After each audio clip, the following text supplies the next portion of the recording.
पुण्यात प्रेम प्रकरणातून पुन्हा एकदा एक धक्कादायक घटना घडली आहे। पुण्यातल्या चंदननगर परिसरात एका 22 वर्षीय तरुणानं तरुणीच्या घरात घुसून तिच्या गळ्यावर आणि चेहऱ्यावर ब्लेडनं सपासप वार केल्याची धक्कादायक घटना घडली होती। तब्बल 10 दिवस मृत्यूशी झुंज दिल्यानंतर अखेर या तरुणीचा उपचारादरम्यान मृत्यू झालाय। विशेष म्हणजे बोलण्याची शक्ती नसतानाही, बोलता येत नसतानाही तरुणीनं चिठ्ठीवर आरोपीचं नाव लिहून पोलिसांना महत्वाचा धागा दिला, महत्वाचा क्ल्यू दिला। प्रेम नकार आणि संतापातून घडलेल्या या हल्ल्यानं अक्षरशः पुणे शहर हादरून गेले। पाहूया ते संपूर्ण धक्कादायक प्रकरण नेमकं काय। नमस्कार, मी राजरत्न जोंधळे आणि तुम्ही पाहताय टॉप न्यूज मराठी। पुण्यातील चंदननगर परिसर, 29 एप्रिलचा तो दिवस। घरात एकटी असलेल्या तरुणीवर अचानक जीवघेणा हल्ला झाला आणि परिसरात एकच खळबळ उडाली। उत्तर प्रदेश मधील मूळ रहिवासी असलेली उजाला देवी दोहरे या तरुणीवर दिलीप राठोड नावाच्या तरुणानं घरात घुसून ब्लेडनं सपासप तिच्या चेहऱ्यावर आणि मानेवर वार केले। आरोपीने तिच्या चेहऱ्यावर आणि गळ्यावर सपासप वार करत गळा चिरल्याचाही आरोप करण्यात येतोय।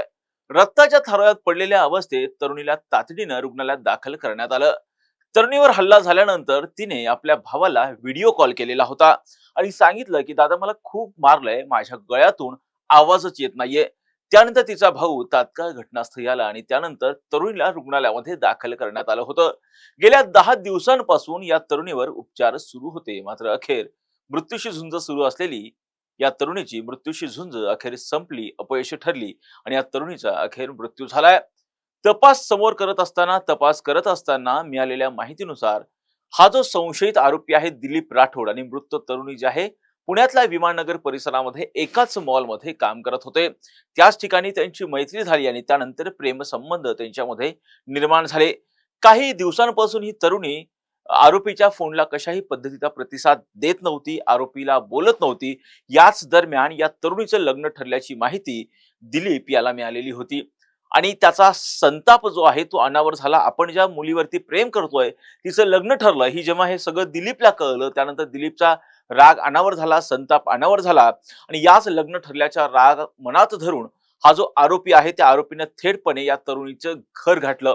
ज्याच्या तरुणीचं घर गाठलं त्यावेळेस त्या तरुणीच्या घरी तिचे वहिनी आणि तिचे भाऊ कामाला गेलेले होते आणि तरुणी जी आहे ती घरात एकटीच होती आणि हीच संधी साधत हा जो आरोपी आहे, संशयित आरोपी आहे, यांनी ब्लेडनं या तरुणीवर हल्ला केला आणि हा हल्ला केल्याच्या नंतर या तरुणीच्या चेहऱ्यावरती असेल, त्याचबरोबर तरुणीच्या गळ्यावरती ब्लेडने सपासप वार केले आणि त्यानंतर तिचा गळा चिरला।